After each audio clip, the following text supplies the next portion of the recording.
Caught on video multi-vehicle collision in Brampton. Brampton's a suburb of Toronto, by the way. So you just saw the video there.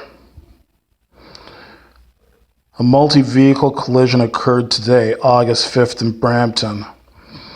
According to police, it occurred on McLaughlin Road and Steeles Avenue, and a transport truck and one vehicle were involved. The driver of the vehicle is being transported to a trauma center, according to police. Police say northbound on McLaughlin south of Steeles will be closed for an investigation.